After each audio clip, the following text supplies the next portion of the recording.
नमस्कार, मैं हूं आपके साथ मीमांसा मलिक। मेरे साथ है मेरी सहयोगी शाजिया और इस वक्त की बड़ी खबर के साथ हम शुरुआत कर रहे हैं। चीन की एक और बड़ी साजिश का खुलासा हुआ है।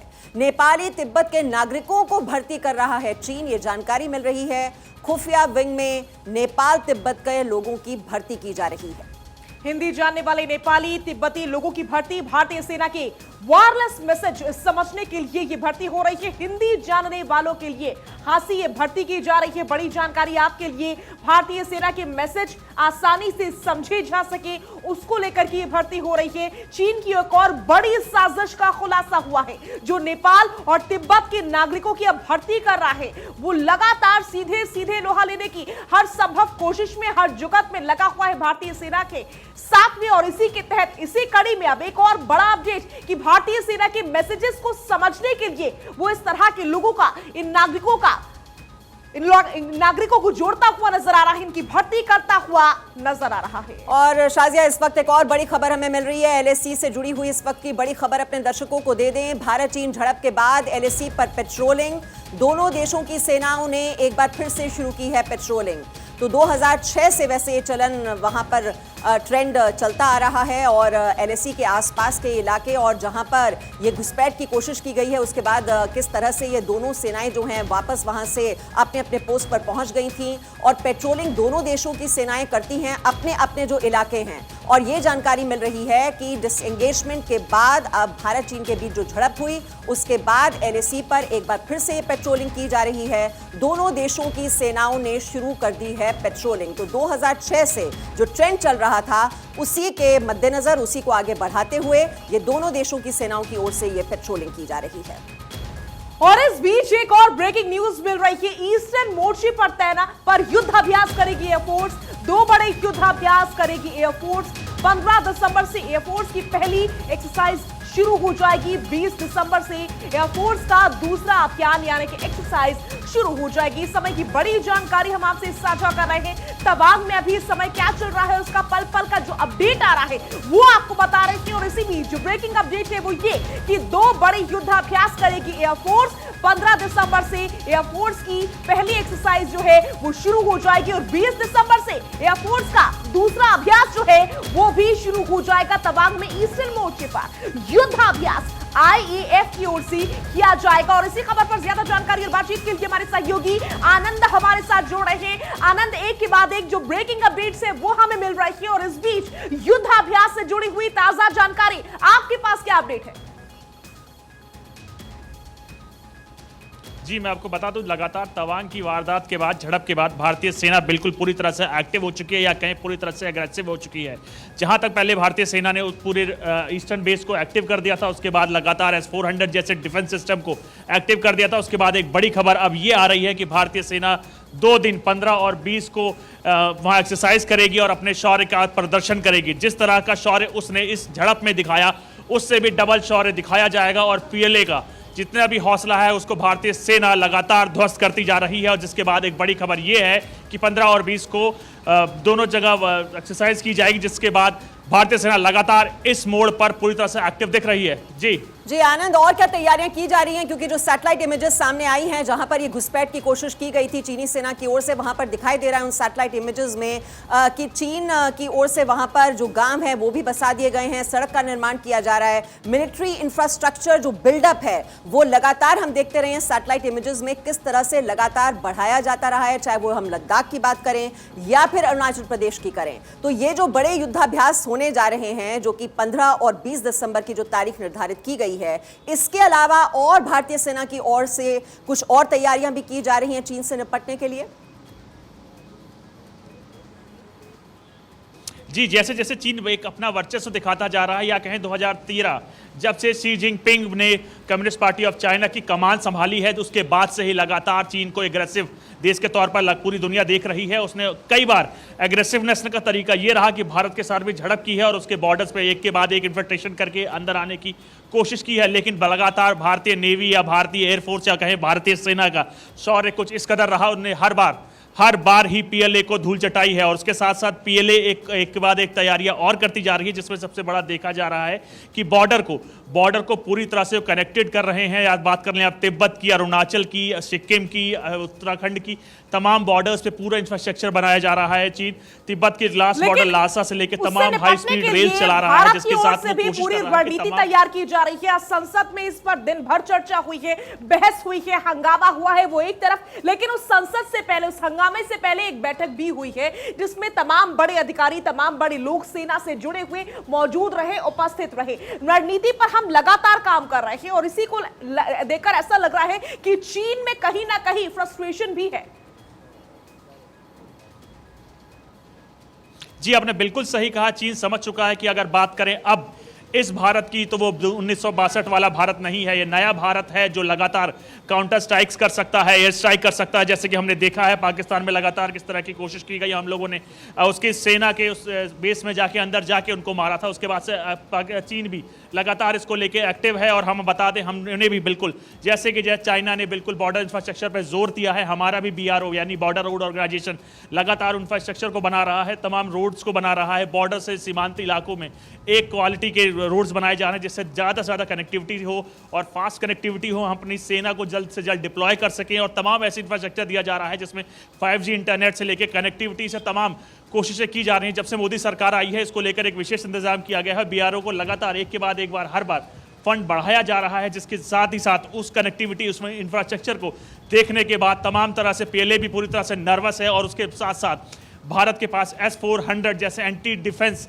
सैटेलाइट मिसाइल्स हैं, जो एंटी डिफेंस मिसाइल्स हैं, जो लगातार पाकिस्तान से साथ साथ चाइना को भी लगातार वो एक नर्वसनेस दे रहे हैं कि किसी प्रकार की किसी भी हरकत का भारत बिल्कुल माकूल जवाब देगा। और हर चीज को लगातार आप जैसे कि देख रहे हैं भारतीय सेना के साथ साथ कि चीन को बैकफुट पर आना पड़ता है, चाहे वो आप डोकलाम की बात कर लीजिए, चाहे गलवान की बात कर लीजिए। किस तरह से जो भारतीय सैनिक हैं वो चीनी सैनिकों को खदेड़ने में हर बार कामयाब हो जाते हैं, उन्हें आगे बढ़ने नहीं दिया जाता। अतिक्रमण की कोशिश बार बार चीनी सेना की ओर से की जाती है। और चीन का भी देखिए जो स्टेटमेंट आता है वो सिर्फ एक लाइन में कह दिया जाता है। इस झड़प के बारे में कोई जानकारी चीन की ओर से नहीं दी गई है, बस ये कह दिया गया है कि स्टेबल है अब हालात नियंत्रण में है। बस ये कहकर अब बचने की कोशिश चीन की तरफ से। जी, आपने बिल्कुल सही कहा। बात करें चीन की, तो एक कम्युनिस्ट देश है, उसके तमाम आंकड़े को लगातार दुनिया ने साबित करा है कि चीन अपने आंकड़े छुपाता है। चाहे आप कोरोना वायरस का ले लीजिए, चाहे उससे पहले जो हमारी झड़प हुई थी PowerPoint 15 पे, डेप्सांग से लेकर गोगरा पोस्ट, तमाम जगह उन्होंने अपनी चीज़ें छुपाई हैं, अपने लोगों से छुपाई हैं। अगर बात करें भारत की, तो हम एक डेमोक्रेटिक कंट्री हैं, जिसने भारत ने सबसे पहले बताया कि 9 और 8 और 9 की रात में झड़प हुई, जिसमें 30 से ज़्यादा सैनिक दोनों देशों के घायल हुए। और जबकि अभी कुछ देर पहले ही हमारे रक्षा मंत्री राजनाथ सिंह ने साफ लोकसभा और राज्यसभा में बताया कि हमारे सैनिकों ने उनके 300 सैनिकों को पीछे ढकेल दिया। और सबसे खुशी की बात यह रही कि उस दौरान हमारे किसी भी सैनिक को गंभीर स्थिति में कोई चोट नहीं आई है। देखिए, भारत की अंदाजा लगा सकते हैं कि भारत की स्ट्रैटेजी तो क्लियर रहती है कि हम पहले आराम से बात करते हैं, और उसी के तहत जो गलवान में हुआ उसके बाद भी एक बार हमने विश्वास करने की कोशिश की, एक बार नहीं बल्कि कई बार की टेबल टॉक्स हुई। उसके बाद से बहुत सारी उम्मीद थी कि शायद अब दोबारा ना हो। सिचुएशन जो है चीन के साथ, भारत के साथ बेटर होती हुई नजर आई, लेकिन सुबह से नहीं, कल शाम से ही बात बिल्कुल क्लियर हो गई कि एक बार फिर से दोगला चेहरा अपना दिखा दिया है चीन ने। इस बार हमारी क्या स्ट्रैटेजी रहने वाली है, क्या लगता है इस बार कुछ चेंज होगा हमारी स्ट्रैटेजी में, रणनीति में? जी साजिद, मैं आपको बता दूं, लगातार भारत सरकारों ने इसको लेकर कोशिश की है कि चाइना के साथ कि हमारे अच्छे संबंध हो। चाहे बात करें 1962 की, तो हिंदी चीनी भाई भाई का नारा दिया गया था। उसी दौरान उसी वक्त के पीछे हमारे पीठ में छुरा घोंपा गया और युद्ध छेड़ दिया गया, जिसमें हमारी करारी हार हुई थी। लेकिन अब की बात करें तो अब वो भारत पहले 1962 का भारत नहीं है। अब ये चीज़ें पूरी तरह से बदल चुकी हैं। भारतीय सेना आज एक वर्ल्ड की पावर में गिरी जाती है, जिसमें से हमारे पास S-400 है और S-500 की डील चल रही है। और तमाम सुखोई, मिराज से लेकर तमाम ऐसे प्लेन हैं जो वर्ल्ड क्लास, राफेल से लेकर तमाम वर्ल्ड क्लास प्लेन में आते हैं। तो हम अपनी स्ट्रेटजी लगातार उसके शैडो स्ट्रेटजी के तहत चल रहे हैं। हम भी ऐसे एक टेक्नोलॉजी अपने देश में ला रहे हैं। जैसा आपने कहा कि हमारा देश जो है वो लोकतांत्रिक देश है, और क्या कुछ देश में हो रहा है इसकी जानकारी जो है वो संसद में दी जाती है। और आज हमने देखा तवांग पर संसद में रक्षा मंत्री की ओर से बयान दिया गया। रक्षा मंत्री ने संसद के दोनों सदनों में बयान दिया। चीन ने हालात किस तरह से बदलने की कोशिश की, चीनी सेना को हमारी सेना ने खदेड़ दिया, ये जानकारी राजनाथ सिंह की ओर से संसद में दी गई। और झड़प के बाद भाग गए चीनी सैनिक, ये भी बोला गया राजनाथ सिंह की ओर से। अवगत कराना चाहता हूं कि हमारे किसी भी सैनिक की न तो मृत्यु हुई है और न ही कोई गंभीर रूप से घायल हुआ है। इंडियन मिलिट्री कमांडर्स के टाइमली इंटरवेंशन के कारण पीएलए सोल्जर्स अपनी लोकेशंस पर वापस चले गए। अध्यक्ष महोदय, चीनी पक्ष को इस तरह के एक्शंस के लिए मना किया गया और सीमा पर शांति बनाए रखने के लिए कहा गया। इस मुद्दे को चीनी पक्ष के साथ कूटनीतिक स्तर पर भी उठाया गया है। हमारी सेनाएं हमारी भौमिक अखंडता को सुरक्षित रखने के लिए पूरी तरह से प्रतिबद्ध हैं और इसके खिलाफ किसी भी प्रयास को रोकने के लिए सदैव तत्पर है हमारी भारत की सेना। आप राजनाथ सिंह को, लेकिन अधीर रंजन चौधरी और मल्लिकार्जुन खड़गे की ओर से आकर इसी मुद्दे को लेकर के क्या कहा गया है वो भी आपको सुनवा देंगे। पीएम केयर्स फंड में जो पैसा दिए हैं, जो चंदा दिए हैं, उनका जो सूची निकाला जाए और देखा जाए कितने चीनी कंपनियों ने इसमें चांदा डाले हैं।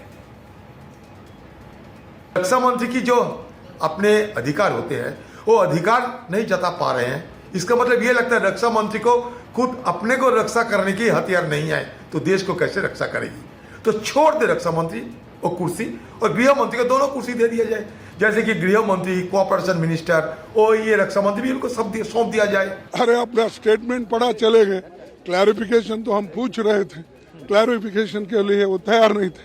पहले तो हम चर्चा पूछे, चर्चा को भी तैयार नहीं। इसका मतलब डेमोक्रेसी में जो कुछ भी चीज़ें होती हैं वो चर्चा से ही सॉल्व होती है और हम वो जो चर्चा करके बताना चाहते हैं या कुछ स्टेटमेंट देके हम उसमें क्या कमियां हैं और हमारे पास जो इन्फॉर्मेशन है वो शेयर करना चाहते थे, लेकिन उन्होंने छोड़ दिया।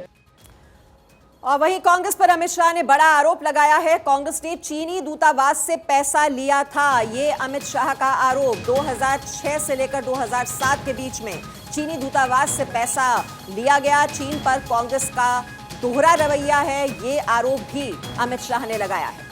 चीन पर कांग्रेस का दोहरा रवैया और दोहरा चेहरा सामने आ गया है। अमित शाह की ओर से ये बड़ी बात कही गई, कांग्रेस ने 1 करोड़ 35 लाख रुपया लिया। ये बात कही गई, राजीव गांधी फाउंडेशन को पैसा मिला है। अमित शाह ने यह भी कहा, बड़ा आरोप और गंभीर आरोप लगाया गया है। एक तरफ कांग्रेस के वो लीडर्स हैं जिनको आप सुन रहे थे, मल्लिकार्जुन खड़गे हो गए, साथ ही साथ अधीर रंजन चौधरी हो गए, जो कि सरकार को लगातार घेरने की कोशिश कर रहे हैं। दूसरी तरफ आपने संसद की तस्वीर देखी, वहां पर भी घेरने की पूरी कोशिश हुई। प्रधानमंत्री का बयान तक मांग लिया गया, लेकिन अमित शाह क्या कह रहे हैं, वो तो कांग्रेस को घेर रहे हैं। सुनिए जरा कैसे। राजीव गांधी फाउंडेशन को 2005-6 और 2006-7 के वित्तीय वर्षाल में चीनी दूतावास से 1 करोड़ 35 लाख रुपए का अनुदान प्राप्त हुआ था।